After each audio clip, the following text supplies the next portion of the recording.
Well, hey guys, it's Andrea, and I am up to wisdom number 24, which is the beauty of abundant thinking.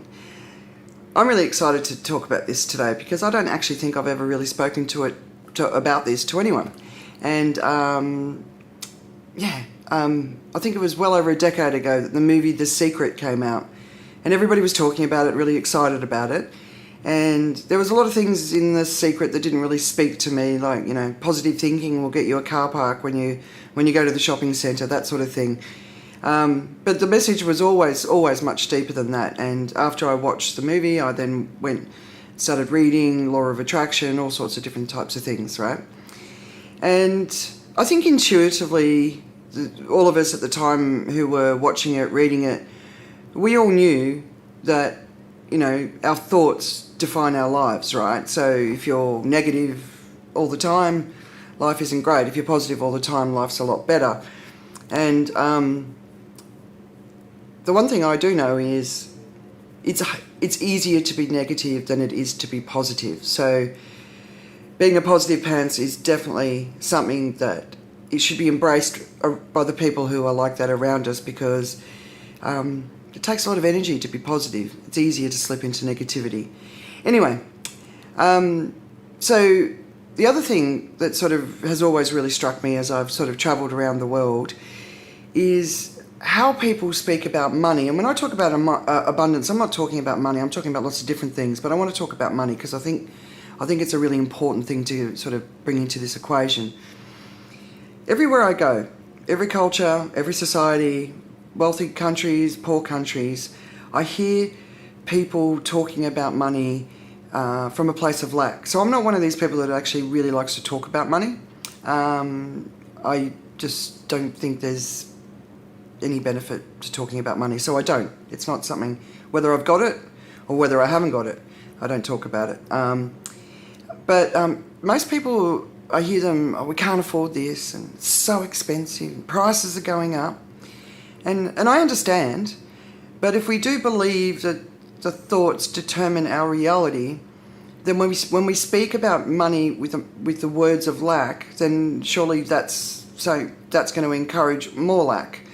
So anyway, going back to abundant thinking, I decided after reading on all sorts of things, and people were looking for proof, and there was all sorts of conversations going around it, I decided I'd make myself a case study. And I didn't really talk to Steve about it, I just did it. And it was a case of I would just fully throw myself into it, and it wasn't one thing, it was everything.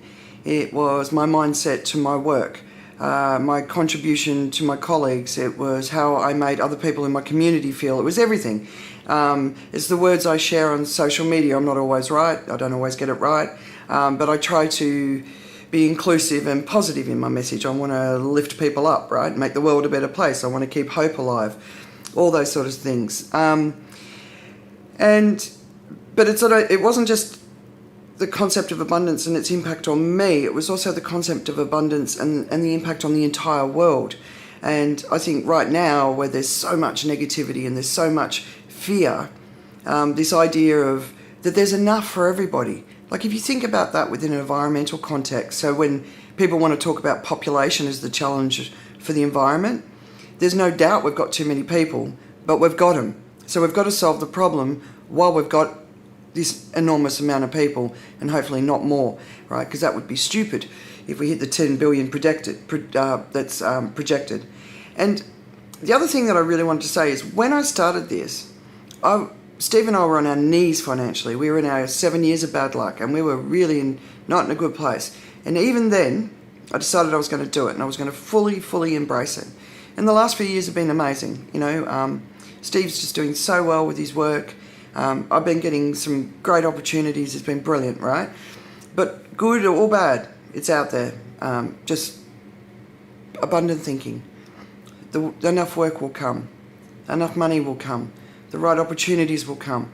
We'll find a solution to help Lex overcome the challenges that he's facing. Jaxie will be all right. Just constantly abundant thinking. And then to our community, to our friends, to the people that we really believe in, people who are just at the beginning of their journey, I'm throwing all my abundant energy at them because I want to help them believe that they can do it. So the gift of that it matters, right? And yeah, I mean, all I can say is that it's really worked. But there's some things that I know that don't work if you want to really truly have an abundant mindset. And the first thing is abundance and envy don't go together. So I'm not of all the 7 deadly sins, envy is probably on that list. It's probably at the bottom for me. I've never been an envious person. I don't like envy. I think there was a lot around it when I was growing up. There was a lot of envy in the community that I was part of. And, I don't like it. So I don't envy other people. I just can't. I don't want to. I celebrate them, right? The other thing is judgment. It's very difficult to have an abundant mindset and be judgmental at the same time. And I always find being judgmental really diminishes you. So, and none of us are perfect. We all have our days of being a little bit bitchy or a bit nasty towards other people, but I really try not to be. Cynicism. So this is a great example of where people would be so cynical about what I'm saying, but you can see the truth of life. You can see reality and still have an abundant mindset. So, cynicism to me is such a wasted thing because, I could sit in a cynical place and look at how crap everything is. But when you can see how crap everything is, but have an energy that you push out there into the world that's with an abundance, a sort of push behind it, then it's the belief that we can be better. And we can be better. And the final thing is just generally being negative. You can't be abundant and negative at the same time. Like those two, it's not a marriage. Those two, well, it's a bad marriage. So one of the things that Steve and I are told a lot is that people say that we're too generous. And that's just not financial generosity. It's generosity in lots of different ways, right? And we love to be generous. We love it.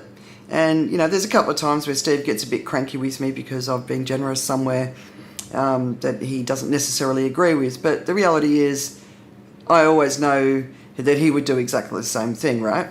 But generosity, like I said, it's not financial, right? And it's all dimensions, and there's no end.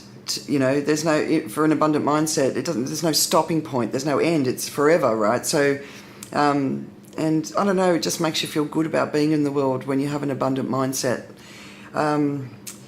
It does take a lot of energy sometimes, so I would suggest that, you've got to take care of your energy levels when you're around a lot of people, because when you have an abundant mindset, I think people around you feel better about themselves. They feel energized around that message, that feeling, that vibe, because I think to be truly abundant, it's like you draw this loving energy right through your body, and it comes out of your pores. It's like a halo around your whole body, right? That's the only way I can describe the feeling of it. When you're really fully present in a mindset of abundance, it's a very giving sort of energy. I suppose that's why I love it, right? But yeah, and I suppose it does. People feel that when they're around you, but that can also be very draining, and sometimes people can take too much of it. So you've got to make sure that you go and rest afterwards. But I don't want to be any other way. Steve didn't consciously go into this with me, but it's naturally who he is. He's a very generous, very giving person. So for him to have an abundant mindset, his biggest challenge would be more just believing, like he needs to plan for the future, right? Whereas I'm just like constantly building, like just keep building, keep pushing beautiful energy out into the world. Let's build together and we'll do it. So look, believe it, don't believe it, it doesn't bother me. I decided to embrace it. It's made a huge difference in our lives. I feel better being alive in the world. I feel more positive, more happy. I think the gifts come in so many different ways. So my wisdom number 24 is the beauty, what is it? The beauty of abundant thinking. I made myself a case study. I proved that it worked. Whether you believe me or not, it's up to you. It's definitely a better way of being. So let's all get our abundant mindset legs on, huh? That would be awesome if we did. All right. See you tomorrow.